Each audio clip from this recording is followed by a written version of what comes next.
Hi welcome back to my channel. ఈరోజు కథ ఓ ప్రియసఖి 34వ భాగాన్ని వినేద్దాం. అనుకున్నట్టుగానే ఇద్దరు అక్కడే కలుసుకుంటారు ఆర్యన్, అర్జున్. హాయ్ ఆర్యన్, ఎలా ఉన్నావు అంటాడు అర్జున్. ఎలాగోలా ఉన్నాను కానీ నాకు నీ హెల్ప్ కావాలరా అన్నాడు ఆర్యన్. ఏమైంది ఆర్యన్, ఎనీథింగ్ సీరియస్? అలాంటిదే అన్నాడు ఆర్యన్. ఏంటో చెప్పు అని అడిగాడు అర్జున్. ఆర్యన్ విషయం మొత్తం చెప్తాడు. ఓ, ఇంత జరిగిందా? అవును, నువ్వు తనని ఫాలో చేసి దీని వెనక ఎవరున్నారు కనిపెట్టగలవా అన్నాడు ఆర్యన్. అంటే తనే చేయలేదా ఇది మొత్తం? లేదు, తనకైతే అంత సీన్ లేదు. ఏదో జరుగుతుంది, ఎవరు చేస్తున్నారో మనం మొత్తం కనిపెట్టాలి అన్నాడు ఆర్యన్. సరే ఆర్యన్, ఇంతకీ భూమి ఎలా ఉంది? బాగుంది. 1 సెకండ్, తన నీకు తెలుసా? నువ్వు మా పెళ్ళికి కూడా రాలేదు కదా, మరి తన పేరు నీకెలా తెలుసు అన్నాడు. అదేం పెద్ద వింత కాదులే, ముందే భూమి తెలుసు నాకు అన్నాడు అర్జున్. అవునా, ఎలా? తన ఫ్రెండ్కి నాకు పెళ్లి చూపులప్పుడు నన్ను తను కలిసిందిలే. అప్పుడే తన ఫ్రెండ్కి ఈ పెళ్లి ఇష్టం లేదు, తను వేరే వాళ్ళని ప్రేమిస్తుందని చెప్పి ఆ పెళ్లి నా చేతే ఆపించింది. మీరైనా ఖాళీగా ఉన్నారని అడిగితే అప్పటికే నీతో లవ్లో ఉన్నట్టుంది, అందుకే నవ్వింది. దీపాన్ని పెళ్లి చేసుకోవడానికి వచ్చింది నువ్వేనా అన్నాడు ఆర్యన్. అవును. మరి తనే నా వైఫ్ అని నీకెలా తెలుసు? మొన్న కలిసినప్పుడు చూస్తే పెళ్ళైనట్టుంది అని అడిగాను. అవును అని నీ ఫోటో చూపించింది, అప్పుడే నాకు అర్థమైంది తను ప్రేమించింది నిన్నే అని. సరే మరి తన ఫోటో చూపించనా అన్నాడు ఆర్యన్. ఎవరిదిరా? నువ్వు ఫాలో కావాల్సిన అమ్మాయిది. అర్జున్ సరే అనడంతో నిషా ఫోటో చూపిస్తాడు. అర్జున్ షాక్ అవుతాడు. తను భూమి ఫ్రెండ్ కదరా అన్నాడు అర్జున్. అవును, నీకెలా తెలుస్తాను? భూమి తన ఫ్రెండ్ అని పరిచయం చేసింది, అలాంటిది తను ఈ పని చేయడం ఏంటి? అసలు నువ్వు తనని అనుమానించడానికి కారణం ఏంటి? ఏమైంది చెప్పు అన్నాడు అర్జున్. తనకి నిషాకి ఎలా పరిచయమో భూమికి ఎలా పరిచయం అయిందంటే తను అక్క అంటున్న అక్క తనకి అక్క కాదని తన అనుమానం మొత్తం చెప్పేస్తాడు ఆర్యన్. అర్జున్ అంతా విన్నాక ఒక నిట్టూర్పు విడిచి హెల్ప్ చేయడానికి ఒప్పుకుంటాడు. అలా అర్జున్ నిషాని ఫాలో అవుతూ ఉండేవాడు, కానీ ఎలాంటి క్లూ దొరకలేదు. అదే విషయం ఆర్యన్తో చెప్పేవాడు. ఆర్యన్ ఆలోచిస్తూ ఉంటాడు.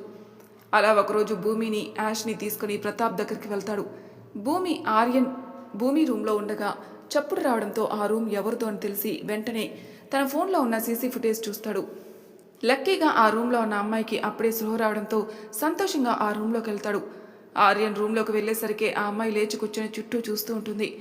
అక్కడికి వచ్చిన ఆర్యన్ని చూసి భయపడుతూ ఉంటుంది. భయపడకండి, నేను భూమి హస్బెండ్ని. ఇప్పుడు ఎలా ఉంది మీకు అన్నాడు. బాగుందండి, మీతో ఒక విషయం చెప్పాలి, భూమి చాలా ప్రమాదంలో ఉంది అంటాడు సీనియర్. అవునండి, నాకు కూడా ఈ మధ్యనే తెలిసింది. మీరు స్పృహలోకి వచ్చాక నేనే అడగాలి అనుకుంటున్నాను. అసలు మీకు నిషాకి ఏం సంబంధం? తను మిమ్మల్ని అక్క అని చెప్పుకొని భూమితో ఫ్రెండ్షిప్ ఎందుకు చేస్తుంది? వాట్? తను భూమిని ఏం చేయలేదు కదా అంది సీనియర్. లేదండి, ప్రస్తుతానికి బాగుంది, కానీ ఎప్పుడు ఏం జరుగుతుందో అర్థం కావట్లేదు. మీకు నిషాకి సంబంధం ఏమిటి? మేము ఫ్రెండ్స్ అంది సీనియర్. భూమి కాలేజ్ చేరిన కొత్తల్లో నాకు భూమికి గొడవలుండేవి. తను నన్ను డామినేట్ చేయడం నాకు నచ్చేదే కాదు. మా ఫ్రెండ్స్ కూడా తన వైపే ఉండడంతో నాకు తనపై చాలా కోపం వచ్చేది, కానీ ఏం చేయలేక కామ్గా ఉండేదాన్ని. కొన్ని రోజులకి మా ఇంట్లో ప్రాబ్లమ్స్ వల్ల నేను నా చదువు ఆపేయాల్సిన పరిస్థితి వచ్చింది. అలా ఉండగా మా ఇంట్లో ఫైనాన్షియల్ ప్రాబ్లమ్స్ ఎక్కువగా ఉండడంతో నేను చిన్న జాబ్ చూసుకుని చేరాను. అప్పుడే నాకు అక్కడ నిషా పరిచయం అయింది. తను నేను చేరిన దగ్గరే కొన్ని నెలల తర్వాత జాయిన్ అయింది. నాతో కొంచెం క్లోజ్గా ఉండేది. అలా ఒకరోజు ఇద్దరం కాఫీ షాప్లో ఉండగా ఒక అతను వచ్చి మమ్మల్ని కలిశాడు. కొంచెం నల్లగా ఉన్నాడు, జుట్టు పెంచి గడ్డం పెంచి చూడ్డానికి రౌడీలో ఉన్నాడు. నిషాతో దేని గురించో కనుక్కున్నావా అని అడిగి వెళ్ళిపోయాడు. అప్పుడే ప్రశస్త అంటే సీనియర్, ఎవరతను అని అడిగింది నిషాని. నా ఫ్రెండ్ అంది. ఓ సరే అంది ప్రవస్త. అతను ఒక అమ్మాయిని లవ్ చేస్తున్నాడు, తను చాలా బాగుంటుంది, కానీ వీడేమో తన గురించి ఆలోచిస్తూ ఇలా తయారయ్యాడు. కానీ చాలా మంచివాడు, సాఫ్ట్వేర్ జాబ్ చేస్తున్నాడు అంటుంది నిషా. ఓ, ఆ అమ్మాయి రిజెక్ట్ చేసిందా అంది ప్రశస్త. లేదు, వీడసలు ప్రపోజే చేయలేదు, ఎక్కడ రిజెక్ట్ చేస్తుందని భయపడుతున్నాడు అంటుంది నిషా. అయ్యో అంది. తన ఫోటో ఇదిగో అని చూపిస్తుంది నిషా. ప్రశస్త షాక్ అయి భూమినా అంది. తను నీకు తెలుసా అంది నిషా. నా జూనియరే. ఓ, మరి మాకు హెల్ప్ చేయొచ్చు కదా అంది నిషా. ఏంటి నేనా? తనకి నాకు అస్సలు పడదు, ఎప్పుడూ గొడవ పడుతూనే ఉంటాం అంటుంది. నాకు కావాల్సింది కూడా అదే కదే. ఓ, మరి ఎలా అంది నిషా.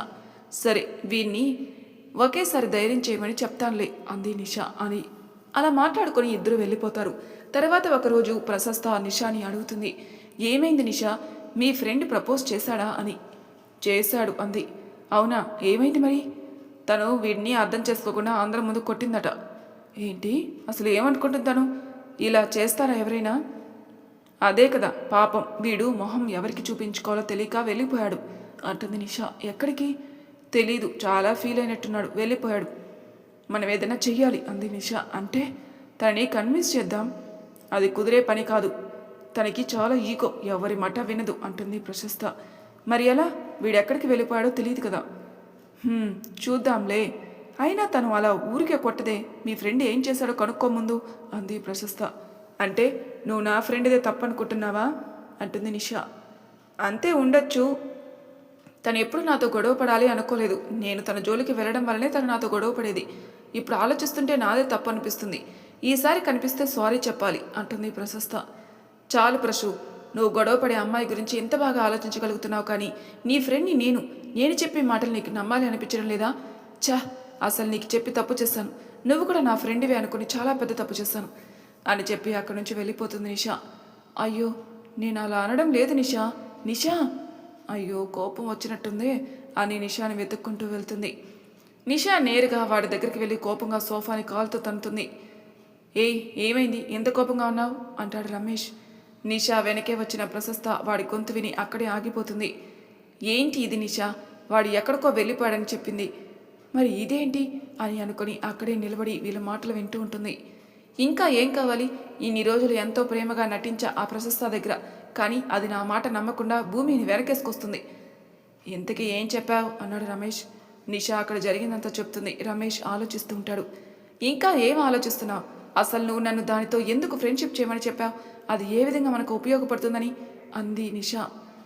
భూమి కాలేజీలో కనుక్కుంటే తనకి దీనికి పడదని తెలిసింది.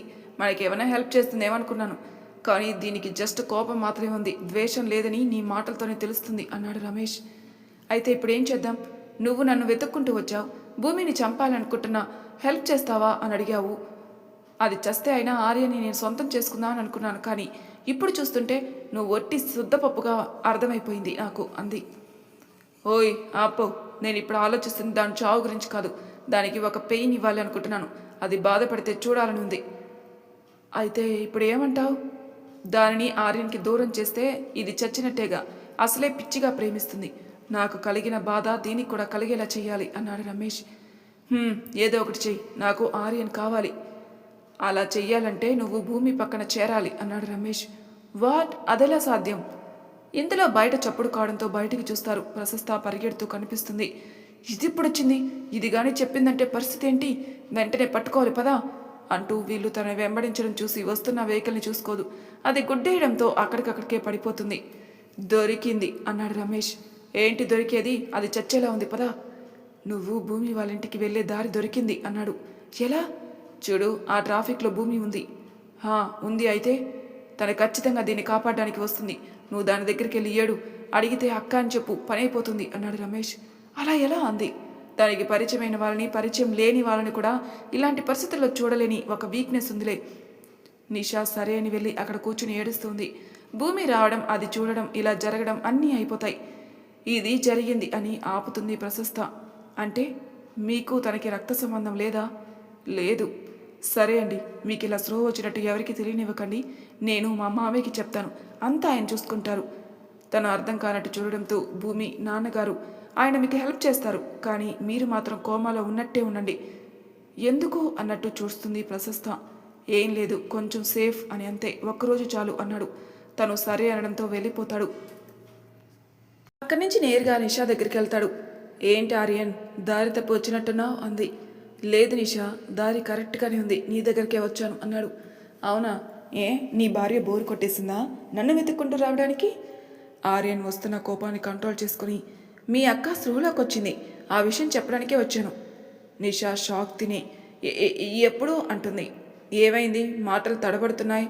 మీ అక్క స్పృహలోకి వస్తే సంతోషం కదా వేయాల్సింది, మరి నీకేంటి చెమటలు పడుతున్నాయి? నిషా ఆర్యన్ వైపే చూస్తుంది. ఎప్పుడొచ్చింది శుహ అంది. ఇందాకే, నేను వచ్చే ముందే మామయ్య కాల్ చేసి చెప్పారు, నీకు చెప్పమన్నారు, అందుకే ఇటు వచ్చాను. థ్యాంక్ గాడ్, ఇంకా తను వెళ్ళలేదనమాట అని ఊపిరి తీసుకుని, సరే నేను వెంటనే వస్తున్నాను అంది. నన్ను తీసుకెళ్ళమంటావా అన్నాడు. అవసరం లేదు, నువ్వు నీ భారత్ దగ్గరికి వెళ్ళు. పాపం మీ మధ్య ఏం జరగకపోయినా నీకోసం ఎదురు చూస్తూ ఉంటుందిలే. వెళ్తాలే, వెళ్ళినా వెళ్ళకపోయినా పెద్ద తేడా ఏం లేదు. అది నీకు కూడా తెలిసిందేగా. అంతేగా, ప్రేమించా పెళ్లి చేసుకున్నావు, ఏంటి లాభం? ప్రేమగా చూసుకోలేవు, దాని ప్రేమని ఒప్పుకోలేవు. So sad. అంత జాలి వద్దులే, ముందు వెళ్ళి మీ అక్క పని చూడు, తర్వాత మా గురించి బాధపడదులే అన్నాడు. అని చెప్పి ఆర్యన్ అక్కడి నుంచి వెళ్ళిపోతాడు. కాదు, వెళ్ళిపోయినట్టు నటిస్తాడు. నిసా అసహనంగా కూర్చొని ఆలోచిస్తూ ఒక నిర్ణయానికి వచ్చి తన పార్ట్నర్ దగ్గరికి వెళ్తుంది. ఆర్యన్ తనని ఫాలో చేస్తూ వెనకే వెళ్తాడు. ఒక ఇంటికి వెళ్ళి కాలింగ్ బెల్ కొట్టడంతో తలుపు తెరుచుకుని ఒక అతను బయటికి వస్తాడు. ఆర్యన్ అతన్ని చూసి, ఇతనే నా భూమిని చంపాలనుకున్నవాడు, భూమికి వీడికి ఏంటి సంబంధం అని అనుకుంటూ ఉంటాడు. ఏంటి ఈ టైంలో వచ్చావు, ఏదైనా ప్రాబ్లమా అన్నాడు రమేష్. హా, అలాంటిదే, దానికి స్లో వచ్చిందట. వాట్, అదేంటి సడన్గా అన్నాడు. ఏమో, ఆర్యన్ చెప్పాడు. ఏంటి, ఆర్యన్కి నువ్వెలా తెలుసు? పిచ్చా, భూమి ఫ్రెండ్ అని నా గురించి చెప్పుకుంటుంది. అదెలా సాధ్యం? భూమి చెప్పడానికైనా వీడు ఎలా ఒప్పుకుంటాడు? దానికి మాట్లాడే ఛాన్స్ కూడా ఇవ్వకుండా దాన్ని టార్చర్ పెడుతున్నాడని చెప్పావుగా. హా, అవును కదా, నాకు ఈ ఆలోచన రానేలేదే. నీకెలా వస్తుందిలే కానీ ముందు పద, అది నిజమో అబద్ధమో తెలుసుకుని దాన్ని లేపేద్దాం. సరే అంటుంది నిషా. వీళ్ళలా మాట్లాడుకుంటూ ఉండగా ఆర్యన్ లోపలికొచ్చి ఇద్దరికి వెనుకగా వెళ్ళి మత్తు అందిస్తాడు. ఇద్దరు స్లో తప్పుగా ఇద్దరిని ఒకే రూమ్లో కట్టిపడేస్తాడు. బయటికి వచ్చేస్తాడు. మళ్ళీ ఇద్దరు ఇక్కడ ఉండడం సేఫ్ కాదు, తప్పించుకుంటారని అనిపించి అర్జున్కి కాల్ చేసి రమ్మని చెప్తాడు. అర్జున్ వచ్చాక ఇద్దరిని తను కొన్న ఇంటి వెనక ఉన్న అవుట్ హౌస్కి తీసుకెళ్లి చెరొక రూమ్లో కట్టేస్తాడు. తర్వాత ఇంటికి వెళ్ళిపోతాడు. భూమి దూరం అవుతుందేమో అని పడిన భయం మొత్తం ఒక్కసారిగా గుర్తురాగా కన్నీళ్ళు వచ్చేస్తాయి ఆర్యన్కి. అది చూసి భూమి భయపడుతుంది. భూమిని హత్తుకుని ఉండగా పాప గుర్తుకు రావడంతో తన దగ్గరికి వెళ్ళి చూసొస్తాడు. తర్వాత రూమ్లోకి వచ్చి భూమిని గట్టిగా పట్టుకుని పడుకుంటాడు. నెక్స్ట్ డే మార్నింగ్ లేచి రాత్రి జరిగింది గుర్తు చేసుకుంటాడు. తన వల్ల పాపం భూమి కూడా భయపడడంతో తనని డైవర్ట్ చేయాలని చిలిపిగా మాట్లాడి అల్లరి చేస్తాడు. టిఫిన్ చేసేసి అవుట్ హౌస్కి వెళ్తాడు. నేరుగా రమేష్ దగ్గరికి వెళ్తాడు. అప్పటికే రమేష్కి సృహరాగా చుట్టూ చూస్తూ ఉంటాడు. ఆర్యన్ కోపంగా వెళ్ళి వాడు కూర్చున్న చైర్ని గట్టిగా తంతాడు. వాడు కింద పడిపోయి ఆర్యన్ వైపే చూస్తాడు. ఆర్యన్, నువ్వేంటిక్కడ అన్నాడు రమేష్. నిన్ను పలకరిద్దామని వచ్చాను. వాట్? ఆర్యన్ వాడి కుర్చీని అలాగే ఉంచి ఒక మేకు సుత్తి తీసుకుని వస్తాడు. మర్యాదగా భూమిని ఎందుకు చంపాలి అనుకున్నావో చెప్తావా, లేక ఈ మేకు నీకు దించి నిన్ను కుర్చీకి అతికించేమంటావా అంటాడు ఆర్యన్. రమేష్ బెదురుగా చూస్తూ సైలెంట్గా ఉంటాడు. సరే అయితే నీకు ఒక 3 seconds టైం ఇస్తున్నాను, ఆలోచించుకో. ఈలోపు నేను ఇంకొక మేకు తీసుకొస్తా. ఎందుకు అన్నాడు. ఒక చేయికే కొడితే బాగోదు కదా, ఇంకొక చేయికి కూడా కొట్టేస్తా అన్నాడు. ప్లీజ్ వద్దు. ఏ, నొప్పిగా ఉంటుందని భయపడుతున్నావా? రమేష్ సైలెంట్గా ఉంటాడు. మగవాడివి నువ్వే ఇంత భయపడుతుంటే సున్నితంగా పెరిగిందిరా నా భూమి, దాన్ని ఎంత ఏడిపించావు? చంపాలని కూడా చూసావు కదరా, ఏం చేసిందిరా అది నిన్ను? చిన్నపిల్ల మనస్తత్వం రా దానిది, అయినా కానీ దాన్ని చంపాలని చూసావు. నిన్ను వదిలిపెట్టనురా. చాలు చాలు, అదేం పెద్ద మంచిది కాదు. నేను లవ్ చేస్తున్నానని చెప్తే మా నాన్నకి చెప్తానని బెదిరించింది. బెదిరిస్తే చంపేస్తావా? అయినా అమ్మాయిలు వాళ్ళ నాన్నని ఎంతగానో ప్రేమిస్తారు, ప్రతి చిన్న విషయం షేర్ చేసుకుంటారు. అలాంటిది ఇంత పెద్ద విషయాన్ని తన తండ్రికి చెప్పడం తప్పు ఎలా అవుతుందిరా అన్నాడు. దానివల్ల నేను జైలుకి వెళ్లాల్సి వచ్చింది. దాని బాబుకి ఎప్పటికీ వదలను అన్నాడు. ఆహా, ఇప్పటికీ నీకు అలానే అనిపిస్తుందా అన్నాడు ఆర్యన్. సరేరా, నువ్వేమో వదలను అంటున్నావు, అసలు ఎలా పట్టుకుంటావు నేను చూస్తానే అని చెప్పి 2 మేకులు తీసి 2 చేతుల్ని కుర్చీకి అటాచ్ చేసి కొట్టేస్తాడు. ఆ నొప్పికి వాడు విలవెల్లాడుగా మళ్ళీ ఆ మేకులపైన రక్తం రాకుండా క్లీన్ చేసి ప్లాస్టర్ వేసేస్తాడు. రమేష్ నొప్పితో బాధపడుతూ ఆర్యన్ని చూడగా, ఏంటి ఇలా చూస్తున్నా అనుకుంటున్నావా? చెప్పాక నా భూమి చాలా సెన్సిటివ్ అని. నీ రక్తం చూసి భయపడితే అందుకే ఇలా. అతను మళ్ళీ అర్థం కానట్టు చూడగా, అబ్బా నీకన్నీ క్లారిటీగా చెప్పాలా? భూమిని తీసుకొస్తారా ఇప్పుడు అన్నాడు. ఏంటి అన్నాడు రమేష్. అవును, తను వస్తుంది. ఇన్నాళ్ళుగా తనని చంపాలి అని అనుకున్నది, మమ్మల్ని వేరు చేయాలి అని అనుకున్నది ఎవరో తనకి కూడా తెలియాలిగా. ఇకపై ఏ ముప్పు లేదని తనకి తెలిస్తే కొంచెం రిలాక్స్ అవుతుంది. అండ్ ఇంకొక విషయం. రమేష్ ఏంటి అన్నట్టు చూస్తాడు. నిన్ను పోలీసులకు పట్టిస్తానని మాత్రం కలలు కనుకే నీకు నేనే శిక్ష విధిస్తాను, అది కూడా చావు కన్నా భయంకరమైనది అని చెప్పి వాడి నోటికి ప్లాస్టర్ వేసి అక్కడి నుంచి వెళ్ళిపోతాడు ఆర్యన్. రమేష్ భయపడతాడు. చేతికి గుచ్చిన సీసలు నొప్పి పుడుతుంటే అరవలేక, నొప్పిని భరించలేక కళ్ళలో నీళ్లు వస్తుంటే అసలు వీటితో ఎందుకు పెట్టుకున్నాను రా నాయనా అని అనుకుంటూ ఉండిపోతాడు. తర్వాత నిషా దగ్గరికి వెళ్తాడు. తనకు కూడా మెలకువ వచ్చి చుట్టూ చూస్తూ ఉంది. ఆర్యన్ తలుపు తెరవడంతో అటువైపే చూస్తూ ఉంది. ఏంటమ్మా నిషా, ఎలా ఉంది ఇప్పుడు అన్నాడు. నాకేమైందని, నేను బాగానే ఉన్నానుగా అంది. అలా కాదు, ఈ నిషాకి నేనిచ్చిన నిషా దిగిందో లేదో అని అడుగుతున్నాను. వాట్ అంది. వంకాయ్, నేనిచ్చిన మత్తి ఇంకా వదలలేదా అని అడుగుతున్నాను. నువ్వు నాకు మత్తి ఇవ్వడం ఏంటి, అసలు నేను ఇక్కడ ఎందుకున్నాను అంది. అందుకు కదా వాడు నిన్ను తిట్టేది. ఇలాంటి పిచ్చి క్వశ్చన్స్ అని వేస్తుంటే వాడే నయం డైరెక్ట్గా మ్యాటర్లోకి వచ్చాడు. అంటే వాడు కూడా నీ పక్క రూమ్లోనే ఉన్నాడు. వాడికి ఇచ్చిన ట్రీట్మెంట్కి గిలగిలా కొట్టుకుంటున్నాడు. వాట్, ఏం చేసావు వారిని అంది. ఏంటి సడన్గా వాడిపైకి ఇంట్రెస్ట్ మళ్ళినట్టుంది. ఆర్యన్ షటప్. ఏ కాలుతుందా? మరి నన్ను భూమిని బాధ పెట్టినప్పుడు ఏమైందే?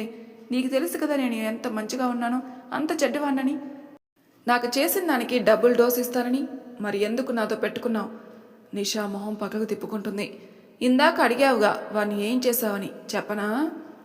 నిషా ఆర్యన్ వైపే చూస్తుంది. ఆర్యన్ వాణ్ణి ఏం చేశాడో చెప్తాడు. నిషాకి భయంతో చెమటలు పడుతున్నాయి. టెన్షన్ పడకు, వాణ్ణి చేసినట్టు నిన్ను చేయనులే. నువ్వెలా ప్రవర్తించినా నేను ఆడపిల్లలతో గౌరవంగానే ఉంటాను. నేను ఇప్పటికీ రెస్పెక్ట్ ఇచ్చి ఎందుకు పిలుస్తున్నానో తెలుసా? నేను రావే పోవే అని పిలవాలి అన్నా వాళ్ళు నా హృదయానికి దగ్గరైన వాళ్ళు అయి ఉండాలి. అది నా భూమి మాత్రమే. ఇక నీకు పనిష్మెంట్ అంటావా, అది భూమిని డిసైడ్ చేస్తుంది. అంటే మీరు? ఎస్, కలిసిపోయాం. నో, అదెలా సాధ్యం? అచ్చా, నువ్వు నో అనంత మాత్రాన నో అయిపోదుగా. అయినా మా మధ్య చిచ్చు పెట్టాలి అనుకున్నారు, అది సాధ్యం అనుకున్నారా? నాకు దాని క్యారెక్టర్ గురించి తెలిసి కూడా నేను ఎలా నమ్ముతాననుకున్నారు మీరు? ప్లే చేసిన చీప్ ట్రిక్స్ని. అవి నమ్మడానికి నేను దాన్ని 9 నెలలుగా ప్రేమించలేదు, 9 సంవత్సరాల నుంచి ప్రేమిస్తున్నాను. వాట్ అంది. ఎస్, అయినా ఇవన్నీ చెప్పినా వేస్ట్లే నీకు. నేను వెళ్ళి భూమిని తీసుకొస్తానుండు, అంతవరకు ఇక్కడే ఇలానే ఉండు అని నోటికి ప్లాస్టర్ వేసి వెళ్ళిపోతాడు. తర్వాత భూమిని తీసుకురావడం, ఇక్కడ జరిగిందంతా మీకు తెలుసు కదా అని మొత్తం చెప్పి ఆపుతాడు ఆర్యన్. మరి తర్వాయి భాగంలో ఏం జరుగుతున్న స్టెప్స్లో తెలుసుకుందాం. అంతవరకు నా ఛానల్ సబ్స్క్రైబ్ చేయని వాళ్ళు ప్లీజ్ సబ్స్క్రైబ్ చేసుకోండి, లైక్ చేసి షేర్ చేయండి. మీ అభిప్రాయాలు నాకు కామెంట్ రూపంలో తెలియజేయండి. Thank you for listening.